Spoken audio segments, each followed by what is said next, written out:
How could they? Lidl doesn't own it. It's the property of an offshore company based in the Caribbean. When we tell shoppers, they are astonished and confused, and they try to figure out why. Why do you think they've set up this structure with the offshore corporation? Ja, das macht man ja meistens dann, zumindest stellt man sich das so vor, wenn irgendwelche linken Geschäfte dabei sind. Damit er keine Steuern zahlen muss wahrscheinlich, weil es illegal ist. Im Prinzip blicken wir als Normalbürger gar nicht mehr dadurch, wem was gehört und wer hier was macht. We've figured it out. The property belongs to an offshore company called Gondor Enterprises. There are more offshore companies behind it and a businessman in India. This structure can reduce tax bills. It's exposed by secret files belonging to a large law firm in Panama. The firm specializes in offshore companies. A whistleblower has leaked over 11 million documents to journalists. Among them are 4.5 million emails. The data reveals legal activity, but also dubious and criminal business dealings. It involves the super rich. It involves despots and criminals. It also involves politicians and people close to them, including at least 12 current and former heads of state, from Argentina, Ukraine and Saudi Arabia, for example. The Icelandic Prime Minister is already coming under intense pressure. The leak provides a look into the innermost workings of a company that operates in complete secrecy, Mossack Fonseca in Panama. With 48 branches around the world, it is one of the very biggest. The law firm has established more than 200,000 offshore companies. The real owners of those companies can now be revealed. At the very top of the law firm is a German, Jürgen Mossack, a lawyer without a conscience.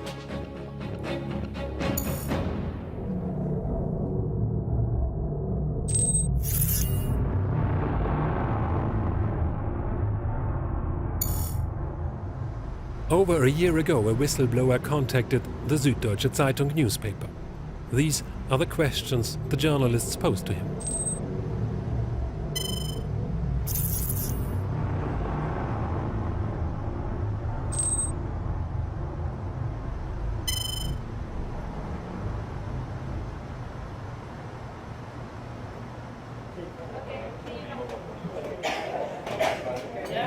Munich, September 2015. Journalists from around the world have flown in to talk about an enormous project, the Panama Papers. The whistleblower provided the Süddeutsche with a vast amount of data. The journalists at the paper then passed the data on to the International Consortium of Investigative Journalists in Washington. There, reporting was divided up among over 100 newsrooms across the globe. The project continued in strict secrecy over the course of months. The conference in Munich was initiated by 2 journalists from the Süddeutsche Zeitung. Das sind keine Nischenthemen, sondern das sind Themen, die jeden von uns was angehen. Nämlich, wofür werden Steueroasen genutzt? Wofür braucht man das? Und welches Klientel benutzt sowas? Naja, das Leak zeigt, wie sich eine Parallelstruktur etabliert hat in der Welt sozusagen, in der sich die Mächtigen bewegen, in der sich aber auch sehr viele Figuren bewegen, die einfach was zu verstecken haben. With the help of Jürgen Mossack, when the whistleblower took up contact, he asked,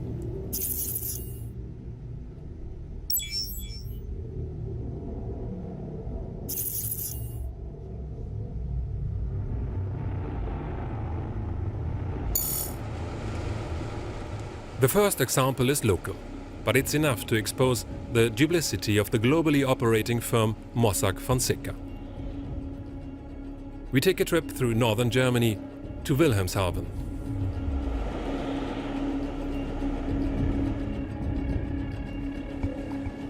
Olympia was once a giant, one of the largest typewriter manufacturers in the world. At its peak, it employed 20,000 workers, but things went downhill in the middle of the 1990s. The Hong Kong-based company Elite bought a part of Olympia. Elite then diverted that part, called the Olympia Office Vertriebsgesellschaft, into one of the offshore corporations maintained by Mossack Fonseca on the British Virgin Islands. It's called Olympia International Holding. The move meant that the company was no longer obligated to pay company pensions to Olympia retirees. The fact that a higher regional court in Oldenburg found that the company was legally required to pay the pensions meant nothing. An email from the leaked documents in which Mossack Fonseca reassures its concerned client. We can confirm that Germany is not on the list of countries with which the BVI has entered in reciprocal enforcement agreements. Insolvency lawyer Alexander Narashevsky has been trying for 9 years now to force Elite to pay the Olympia workers' pensions, to no avail. We were the first to show him the Mossack Fonseca email. Also eigentlich ist das ungeheuerlich, weil man hier versucht, berechtigte Ansprüche dort die Gläubiger auflaufen zu lassen. Eigentlich werden die bösen Absichten da ganz deutlich. Welche Funktion hatte letztlich... What role does this shell company on the British Virgin Islands actually play in the dispute over the pensions of the former Olympia employees? Für die ehemaligen Olympiabeschäftigten. Die Funktion liegt ganz klar, eine Brandmauer zu ziehen, dass im Endeffekt Vermögensgegenstände in dieser Gesellschaft bleiben und dann berechtigte Ansprüche abgewehrt werden. A visit to former Olympia Works Council member Joachim Urbanek.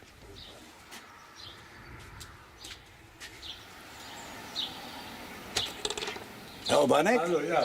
Christoph Lüttgert. Ja, guten Tag. Olympia was my life, he still gushes enthusiastically. And he still has a few keepsakes at home. Das gute Stück. Urbanek admits that for years he was unable to see through the deceit of the elite corporation. Und hier, hier war das war für die Wahl, für die ja, so, genau, so, genau. So und so, ja, genau. Also Sie gehörten auf einmal... You suddenly belonged to a holding company based on the British Virgin Islands. What was your reaction at the time? Das hat sich eigentlich erst dann im Laufe der Jahre herausgestellt, dass das eigentlich keine richtige Strategie gewesen ist, sondern dass das eben eine Briefkastenfirma ist, worauf eigentlich niemand richtig Zugriff hat. Es ist nur der finanzielle Aspekt gewesen, dass man gesagt hat, mal sehen, was da noch ist, was man noch liquide machen kann, was man noch rausziehen kann. Warum meinen Sie... Why do you think the buyer chose to create this offshore structure?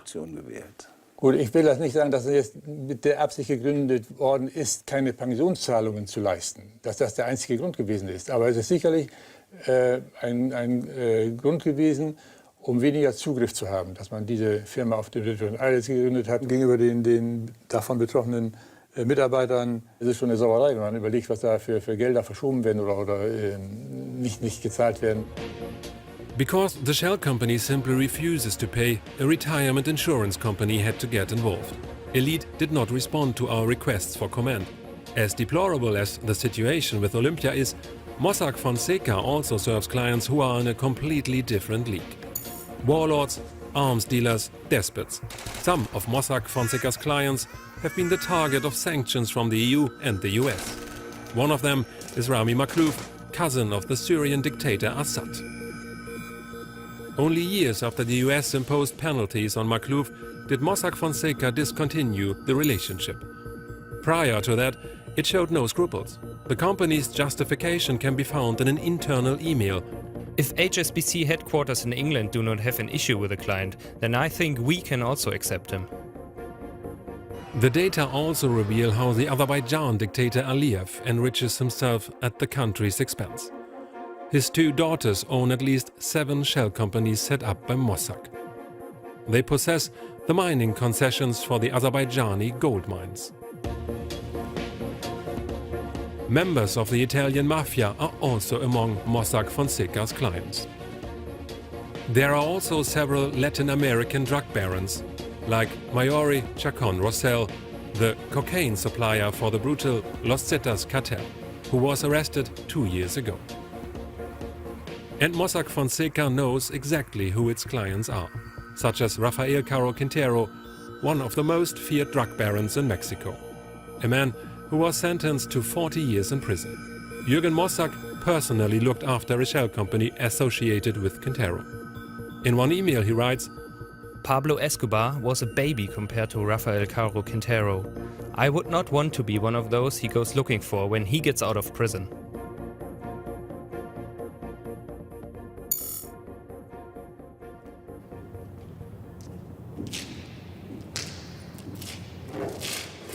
Jürgen Mossack and his Panamanian partner Ramon Fonseca, the two of them lead the law firm that carries their names. They devise, sell and administer the offshore companies. In an effort to find them, we catch a flight to Panama.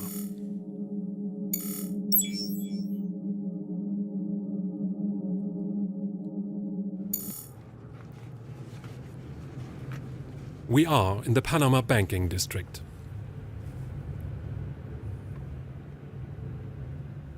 Right next door is one of the best and most expensive residential areas of the city.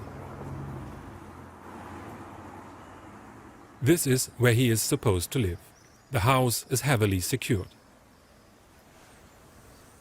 The guard, who is quick to confront us, is armed. "What are you doing here?" he asks in Spanish. But he also understands German. Ist Herr Mossack zu Hause? Is Mr. Mossack at home? Can we speak with Mr. Mossack? Can we talk to him? Christoph Lüttgert from Germany. Ja, Televisione. German television. Also, hier wohnt er. So, he lives here. The guard promises to ask Mossack. Mossack's house is a fortress. Surveillance, cameras, razor wire and an electric fence. Que no va a recibir a nadie, dice. De nada. ¿Oye?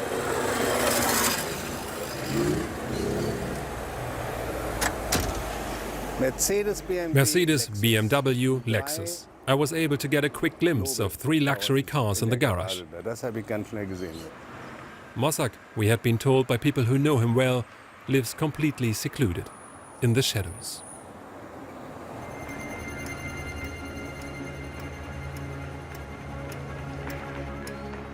But some information about him can be found on the internet. Jürgen Mossack was born in Bavaria and emigrated to Panama with his parents when he was still in school. Now married to his 3rd wife, Mossack founded the firm in 1977. His partner Fonseca is extremely well connected and has even become an advisor to the Panamanian president. Both of them, Mossack and Fonseca, share a penchant for extremely high aspirations. We have obtained an internal company video from its 35th anniversary. My vision is that our company become an organization that is really not only well respected, but which is an organization similar to perhaps Microsoft in a much smaller scale, of course. Y dentro de otros 30 años, otros 60, 90 años, estaremos todavía en el mundo como una empresa sólida y fuerte. Esa es la herencia que queremos dejar a nuestro país, a nuestra familia y al mundo. Panama is the ideal place for people like Mossack and Fonseca. It's a place where their services are both appreciated and supported. Economic policy in Panama is essentially designed so that shell company providers can operate successfully. Adolfo Linares, a lawyer and former president of the Chamber of Commerce, is close friends with the German. Mossack, describe him as how important is he as a lawyer here in Panama? German Mossack is an excellent attorney. I know him personally well. He's a very honest person who's being attacked. I don't know why, and I believe he's a and a valuable member of Panamanian society, both professionally and socially. And I can recommend his law firm 100%. He is also specialized in offshore constructions. What do you think of offshore constructions? It's a legal business like any other service that is being provided to clients.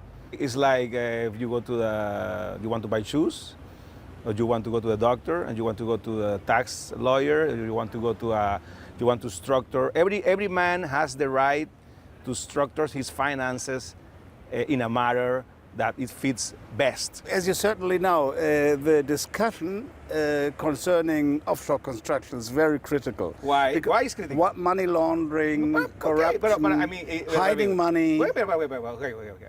So we have to close banks because the banks are used for money laundering.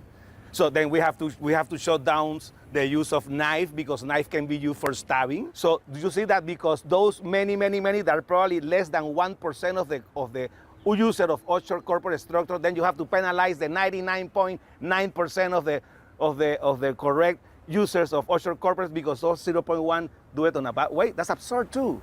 That's also absurd because if under that rationalization we should ban everything. But let's ban everything then. 99.9% of those with offshore companies are correct users, Linares claims. But what we found in the Mossack Fonseca data is pretty bad. Our next example comes from Africa. The central figure is a certain Benny Steinmetz, an Israeli diamond trader worth several $1 billion, who for a time owned a stake in German department store chain Karstadt. At home in Israel, Steinmetz and his gracious wife present themselves as philanthropists. From their billions, they diverted a few million to help children. They even made a video praising their own generosity. Every dollar invested in young children is worth $8 to $10 at a later age. We are doing something contributing to society.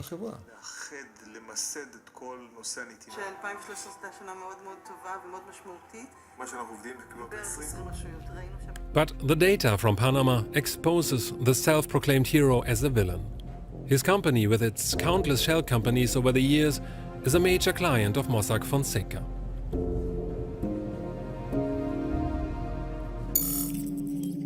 We head to West Africa, to Guinea, one of the poorest countries in the world.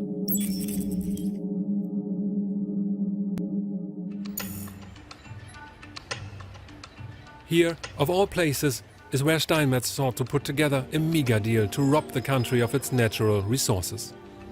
Regardless of the consequences and regardless of its effect on children, whose fate he is allegedly so concerned about in Israel.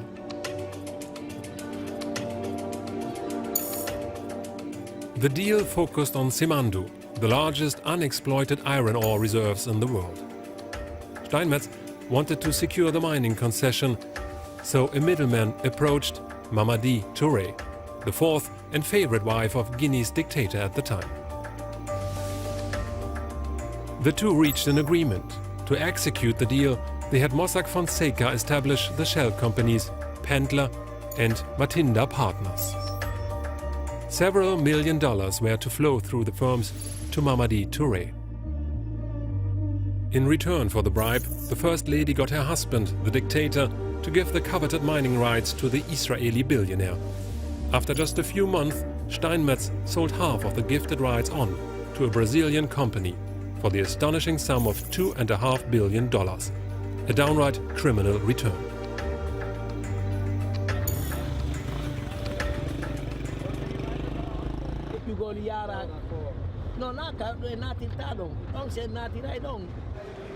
The new democratic government of Guinea has since established a commission that has looked into the scandal.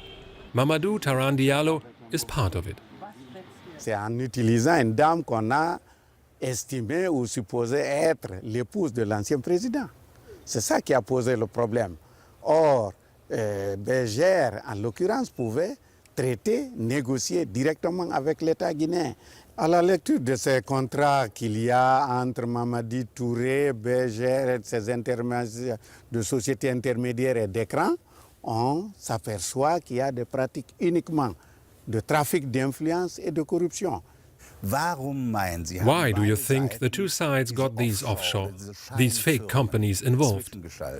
Finalement, au bout, vous avez vu qu'est-ce qu'on arrive? C'est Berger qui arrive enfin. Le reste, c'est des sociétés écrans, des trucs par lesquels on est passé pour arriver à un but bien précis. C'est la pratique souvent, si vous voulez, des sociétés, comme je vous disais tout à l'heure, écrans. C'est-à-dire qu'on cache quelque chose derrière pour finalement apparaître au grand jour. Would you say that Guinea was completely swindled by Benny Steinmetz's company?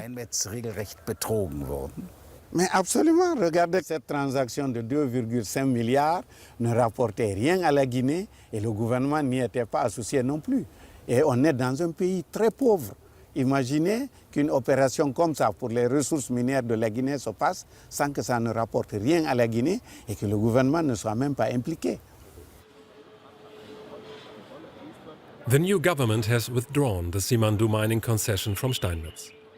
He denies any wrongdoing and says he didn't bribe anybody. The dispute is now before an international court. But Steinmetz has already received the first $500 million payment from the sale of the concession. And the bitterly poor country of Guinea still hasn't earned anything from its own natural resources.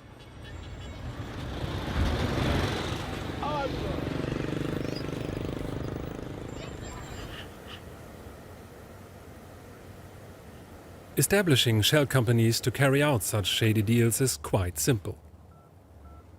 I tried it for myself. To prevent Mossack Fonseca from learning anything at all about our reporting, I called a different firm that specializes in such things. I am interested in establishing one of those firms with you. I wanted to ask, is it very complicated or relatively simple? Founding a company is relatively simple. So tell me, what exactly are the advantages of the kinds of offshore companies you are offering? What does asset protection mean? That nobody can get to it? No accounting requirements, no balance sheet requirements? Good. That's a benefit, certainly.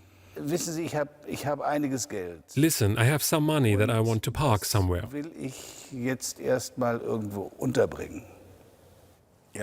Yes, I understand that you don't provide tips for tax optimization. And does my name appear? With regards to the company, does my name appear or does it not? In your records, that's clear. And with the bank too, of course. I'm the beneficial owner. But externally, only the name of my company appears? Good. Then I've got the info I need. Thank you very much, and I will get back to you if I need to. Thank you. It is really extremely simple to establish an offshore company on your computer at home. Just like with all online transactions, you are asked to fill out an order form template.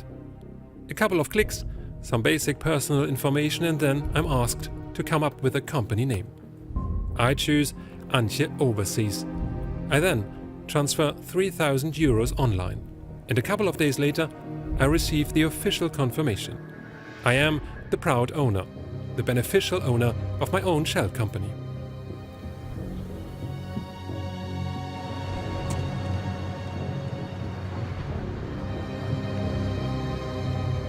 Now that I have my own shell company, I want to learn more about such structures from an expert. A well-known Frankfurt attorney, who doesn't sell such companies, but who is one of the most accomplished banking and finance lawyers in Germany, has made the trip to Hamburg. Dr. Carsten Rand immediately makes it clear that shell companies always make it seem like something fishy is going on. I decided to try it out myself and went online and established an offshore company in Panama, Antje Overseas. Is doing such a thing so normal that all you have to do is a couple of clicks and you have an offshore company? Also das ist einfach möglich. Es gibt eine ganze Industrie, die versucht, diese Treuhandstrukturen anzubieten. For me as a layperson, there are some odd elements to the whole thing. Sometimes I get mail from Panama, sometimes from an address in Cyprus, and then from one in the United Arab Emirates. And all of this correspondence is about this company that I only just founded. Ja, das ist der Versuch, möglichst große Intransparenz zu schaffen und möglichst viele Nebelkerzen zu streuen, damit nicht deutlich wird, wer tatsächlich hinter diesem Vermögen steckt. But my offshore corporation has a real address. Look. Adresse hier. 50. Straße, so und so, das Haus so und der Stock in Panama City. Ich vermute mal, dass unter dieser Adresse einige 100 oder 1000 Gesellschaften residieren. Das wäre ein typisches Muster.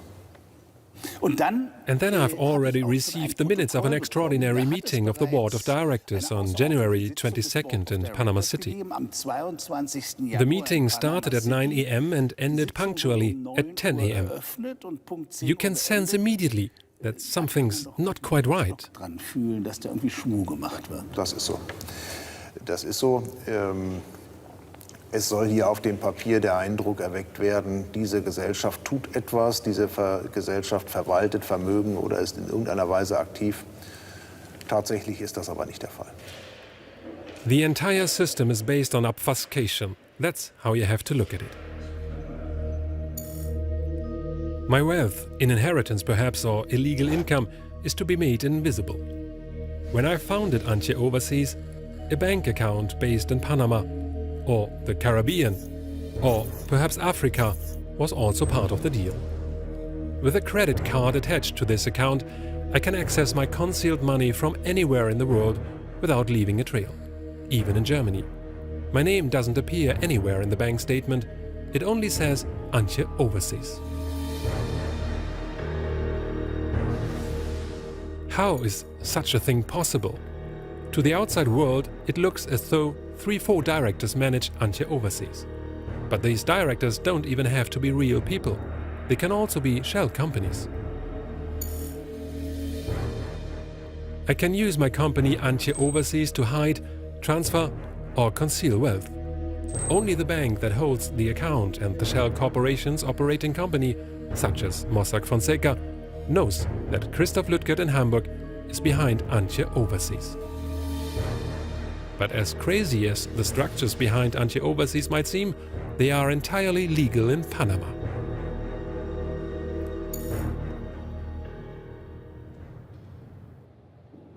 The journey through Mossack Fonseca's shadowy realm of offshore companies heads east, to Russia. The data uncovers veiled ploys by banks, companies and people, with links to Vladimir Putin.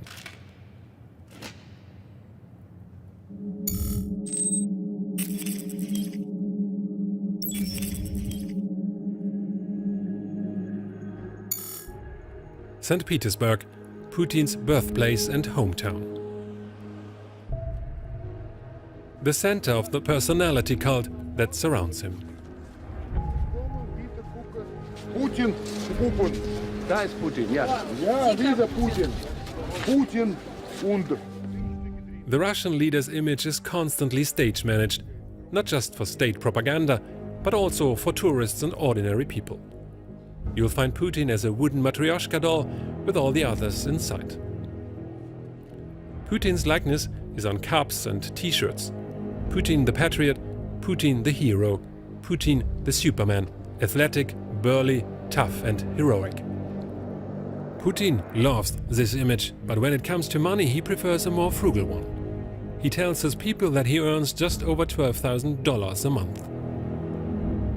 It's a claim that can and should be doubted if you listen to the opposition, whose claims to the contrary are made at great risk. The opposition has long suspected that Putin is surrounded by a network of kleptocrats, a loyal clique of billionaires who enrich themselves shamelessly at the country's expense. We make a nighttime visit to Ilya Yashin, one of Russia's most important opposition figures. How would you describe the system and what are its distinctive traits? Ключевые сектора российской экономики контролируют люди из ближайшего окружения Путина. Его друзья, его сослуживцы, его одноклассники и так далее. Эти люди фактически образовали такую сверхкасту в нашей стране, касту неприкосновенных. Если результатом того, что ты находишься во главе страны, становится обогащение, последовательное обогащение твоих друзей, это значит, что у тебя существует конфликт интересов. How rich do you think Putin is? Are there estimates?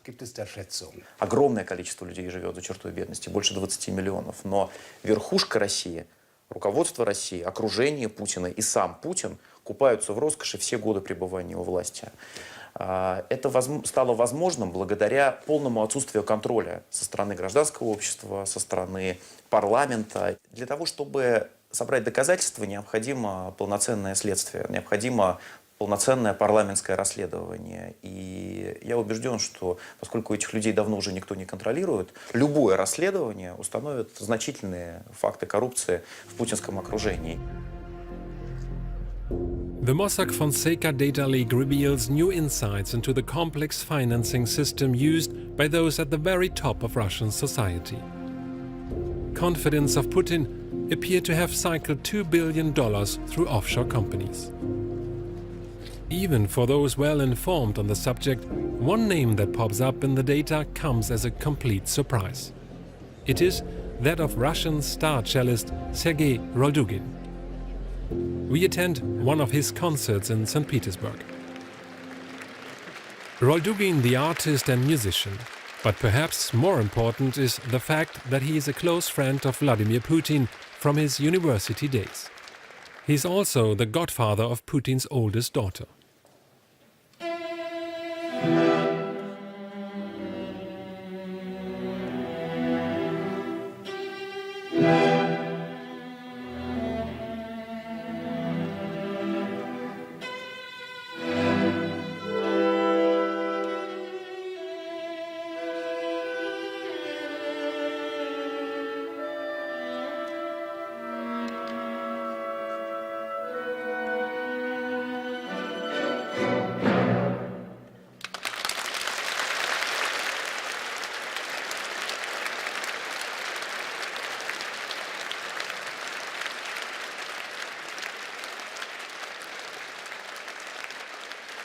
Roldugin likes to say that he's just a musician and not a businessman. But the data from Mossack Fonseca shows that Roldugin owns two shell companies: International Media Overseas and Sonnet Overseas. Russia's Rossiya Bank ordered the two companies on his behalf from Mossack Fonseca. It's the very bank that is considered to be Putin's bank of choice and has been slapped with sanctions from the US and the EU. Roldugin also holds options on shares in the Russian automobile and defense company KAMAZ. And through International Media Overseas, the Russian cellist also owned 12.5% of the Russian company Video International, an extremely lucrative enterprise that dominates the Russian advertising market. These are astounding connections for a musician, but he's not just a musician. He's a longtime friend of Putin's.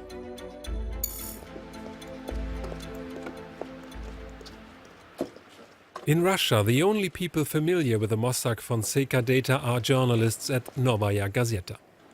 The Moscow newspaper is famous for its fearlessness and its unflinching reporting. The paper has won numerous international prizes, and its journalists do not shy away from challenging the country's most powerful people. Roman Anin has been covering Putin for years. He says he has been electrified by the leaked data. What role do offshore companies play? What function do they serve in this system?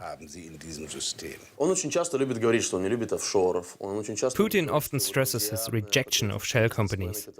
He also portrays his friends as patriotic business people working to achieve Russia's goals. But the data shows that this is a lie. Friends of his are active offshore. We can now say for the first time that journalists around the world have succeeded in getting a step closer to the Russian president's money. We knew about most of the people before, but no one had been aware of Roldugin's ties. It raises suspicion. Is Roldugin serving as a strawman for Putin? There is no proof, but his companies were still active just a few years ago. That much can be seen by Rodugin's signatures on dated documents. He rejected all of our requests for an interview. Putin also declined to respond. Only his spokesman has answered, claiming the existence of an international media conspiracy. Panama. Just a few minutes' drive away from our hotel is the address where my own shell company is supposed to be. The drive takes us through the banking district to Global Plaza Tower.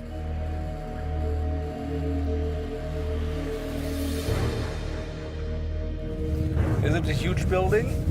It is. The data shows that over 1,000 Germans also use shell companies from Mossack Fonseca. No politicians are among them, but there are some prominent figures like Formula One driver Nico Rosberg. For whatever reason, he uses it for business with Mercedes and says it is a private matter. Also included is the controversial chicken magnate Anton Pohlmann, as well as former Siemens executives who apparently misappropriated company money. Numerous German banks are also part of Mossack Fonseca's business model. The data prove how closely German financial institutions have worked together with a Panamanian law firm, including Berenberg Bank and Deutsche Bank. They deny having acted illegally, but Commerzbank, HSH Nordbank and Hypo Vereinsbank have reached a deal with public prosecutors to pay millions in fines for aiding and abetting tax evasion.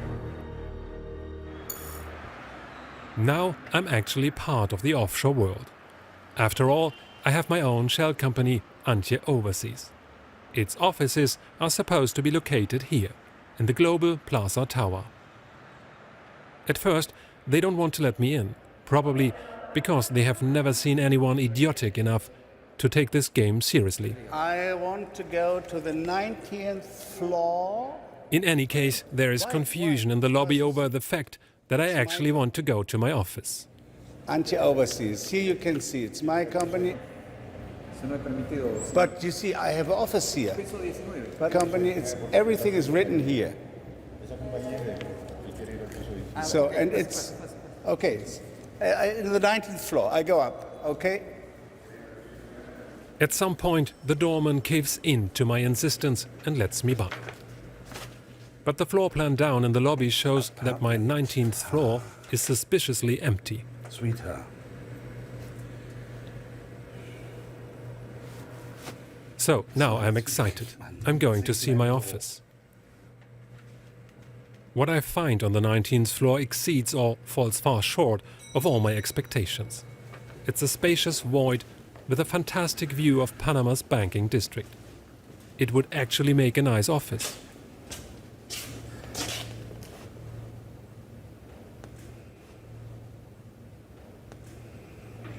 Alles leer. It's totally empty. But when I Google my address, I get 6,000 search results for all kinds of companies, all of which allegedly have their offices here. In jedem Fall eine gute Lage. Either way, great location. Also for poker companies, nail studios or shell companies from Uzbekistan.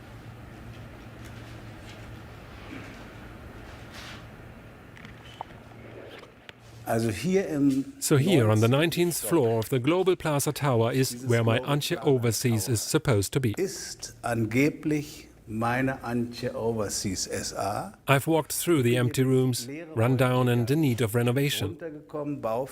It's impossible to see what they are going to do with it. Ganz am Ende des Gangs ist ein Anwalt. There's a law firm at the very end of the hallway, where a woman is sitting all alone. Maybe she can tell me where my apartment H, Suite H, is located. Can you tell me? This is my company, Antje Overseas, and I got everything from the lawyer. Where is Suite H? Is this Suite H? So you have, is this my company? No, we are just the resident agent. A resident agent. You see, I have been written here in Suite H, on the 19th floor, my company is based. So I'm the proprietor of this company. So I want to talk to somebody about the business. What can we do? What are the next steps? So that's the reason why I'm here in Panama. I enjoy pretending to be naive. I drive the woman at the reception to the brink of despair. And how many shell companies are administered by this small law firm, she really can't say. She asks me to write an email. Strange. Thank you. Bye.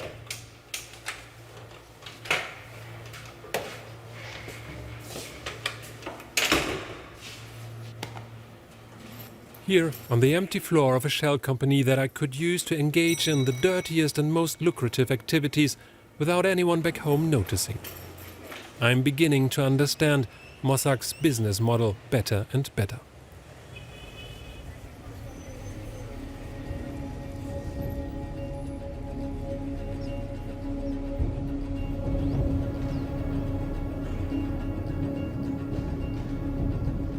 What is it that links Mossack Fonseca and this man with a soft, youthful face?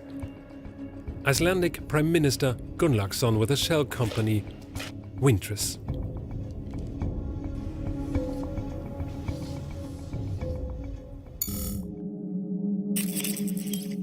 We travel to the northernmost edge of Europe to find out. It turns out that Mossack Fonseca has also left deep marks here too.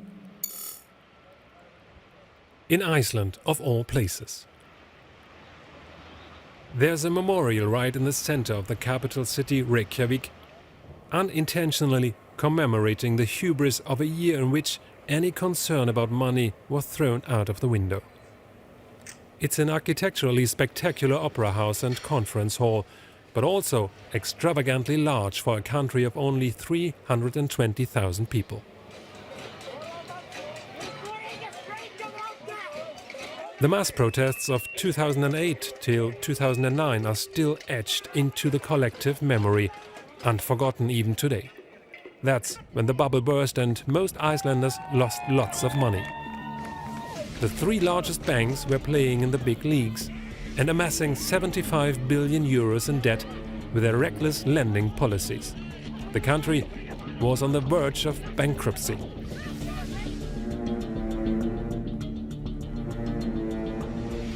The Mossack Fonseca data now reveals the current Prime Minister Gunnlaugsson and his wife set up the shell company Wintris right at the peak of the banking boom.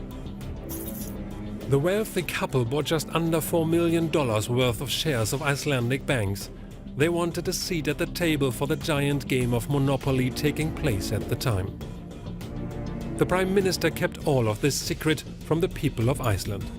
He sold his Wintris stake to his own wife. As a private citizen, she is not required to disclose such information to Parliament. Like all other investors after the big crash, she lodged claims against the banks, which have since been nationalized. She is a creditor owed close to $4 million.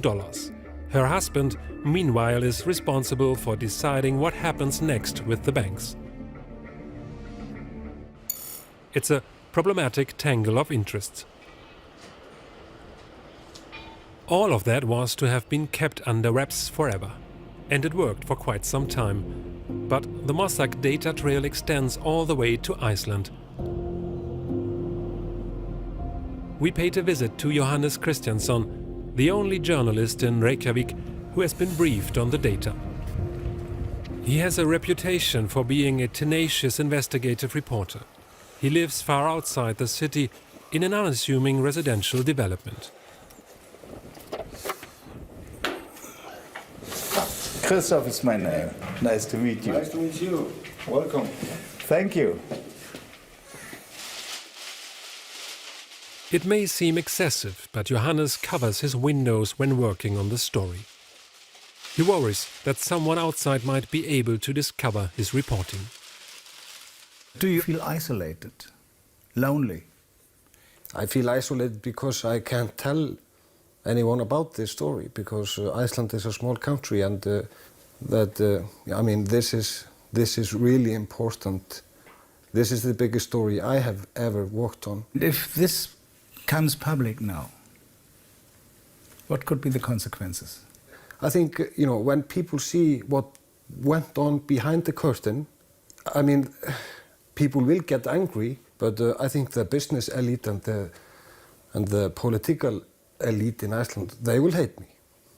What do you expect? How will he react if you confront the Prime Minister with your research? He will either deny it or he will have some explanation. But at least he has to answer the question, why did you form an offshore company to buy bonds in the Icelandic banks?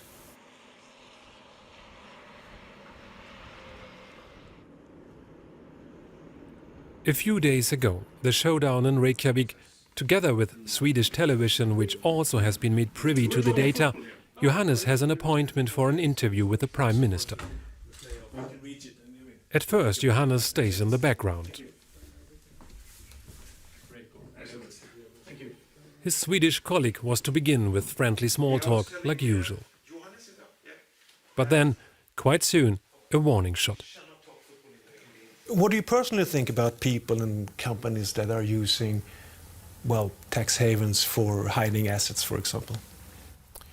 Well, in Iceland, like in most Nordic societies, or all Nordic societies, I suppose, we attach a lot of importance to everybody paying his share, because we have a big, well, society is seen as a big project that everybody needs to take part in.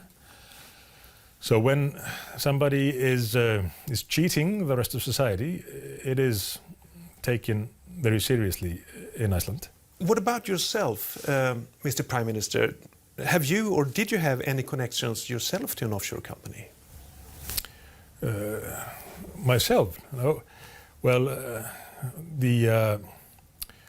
I have always given all of my assets and that of my family up for the taxes. So there has never been any of my assets hidden anywhere. And it's an unusual question for an Icelandic politician to get. It's almost like being accused of something. But I can confirm that I have never hidden any of my assets. So the case is that you have never had whatsoever any connection to an offshore company yourself? As I say, my assets have always been up on the table. Mr. Prime Minister, what can you tell me about a company called Vintris? Well, it's a company, if I recall correctly, which is associated with one of the companies that I was on a board of, and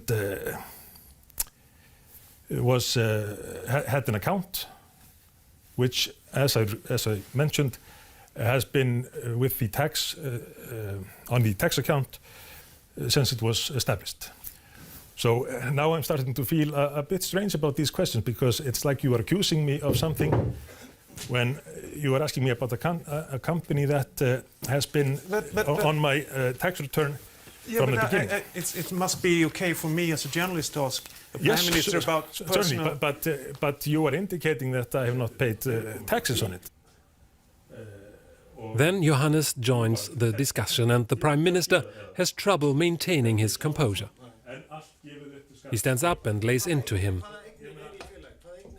What you're asking is nonsense. You set me up. Johannes responds, why did you never disclose it? Did the Prime Minister really tell the truth in the interview? He claimed he was always open about his holdings. But nobody knew about them until the data leak at Mossack Fonseca.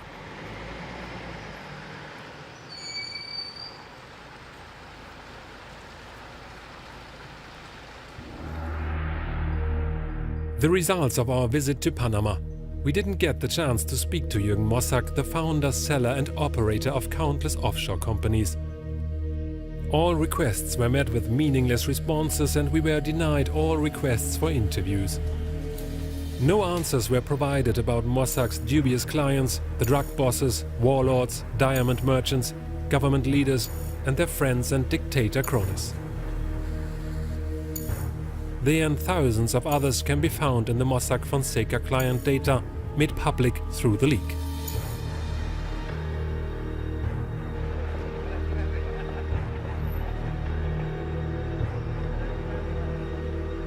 Television teams from Europe, America and Australia have all traveled to Panama because of the leaked data. Mossack has managed to hide from all of them. We all walk over to his headquarters together. Yes, now we are going to try all together. Will we finally be able to get Mr. Mossack to react? So far he hasn't responded with anything of substance. He's done nothing more than try to brush us off with excuses. So let's see if he comes out this time. So mal sehen, ob jetzt rauskommt. Wie viele Teams sind wir? How many teams we are? How many crews? 7? 7, I guess. 6.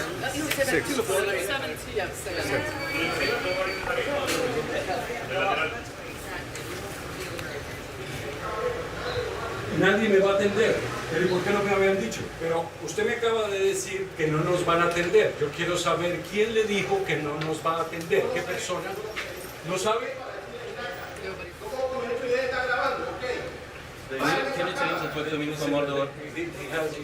So we don't get any further. The door remains shut. I dial the number of Mossack Fonseca's spokesman. His secretary answers. May I talk to Mr. Carlos Sousa? Can you perhaps go in the meeting and tell him that a group of around 20 or 25 international journalists is in front of your building? So please go in the meeting, tell him we are waiting here. Of course, we would wait also another 30 or 60 or 70 minutes. We have time, but I think it's in both interests if he would come down earlier. Okay, thank you. Thank you. Bye. A short time later, the spokesman actually does appear. Nonchalant, elegant and eloquent. Buenas tardes, ¿cómo están? Hola, buenas tardes. Carlos Sousa, ¿cómo va todo? Bien, bien. Muy bien. Muchas gracias. Gracias por bajar. No, a la orden.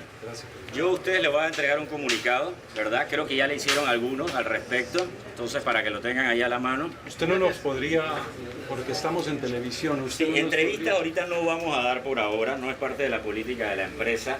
Siempre nos hemos manejado a través de esta manera. Nosotros, de todos modos, cualquier cosa, ustedes tienen mi correo, creo que varios nos han inscrito al área de marketing. ¿Y usted no podría leer el comunicado que nos acaba de pasar? No, realmente no. Estamos en televisión. Sí, no, realmente no podría. ¿Por qué? Pero un resumen. No, realmente es un resumen de esto y la idea es que ustedes lo tengan a la mano y pueden usarlo obviamente a su ¿Por qué no nos nos hace un resumen aquí? Así que realmente no, y realmente es eso. Realmente no tengo más. ¿Nos podía comentar sobre la crítica que su empresa está ayudando a la gente a para nada. de evasión fiscal? Nada más quiero que sepan que aquí está claro, está muy claro, nosotros no lavamos dinero, no aceptamos dinero, no tomamos dinero y eso es lo único que les puedo decir. Es una cosa. Así que yo les agradezco el tiempo realmente les agradezco el tiempo y lo único que les pido es eso. Realmente les agradezco el realmente que abandonen el área por el que aquí hay otras empresas como la clínica y están siendo afectados normalmente. Muchas gracias por su tiempo y seguimos al contacto a través del correo. Otro día. La mayoría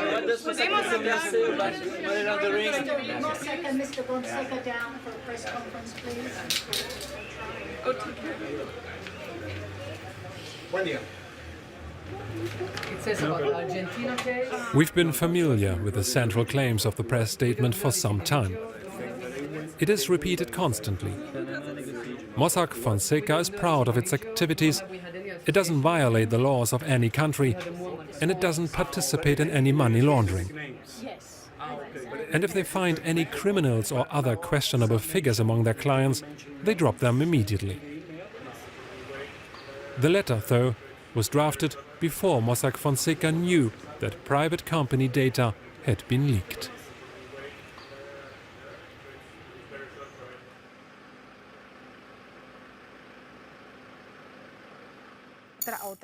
Just as Jürgen Mossack had, Ramon Fonseca also rebuffed all requests for an interview. Instead, he used local television to make a spirited appearance. Como una fábrica de automóviles. Una fábrica de automóviles construye un vehículo, un carro. Una sociedad es un vehículo legal para comprar apartamentos, para hacer transacciones, para tener cuentas de banco. Nosotros, los abogados, creamos las sociedades, las construimos como una fábrica construye un carro y las vendemos. Nosotros no somos responsables de qué se hace con esa sociedad. Es como si se acusara a una fábrica de carros de un atropello o de que el carro se usó para un robo.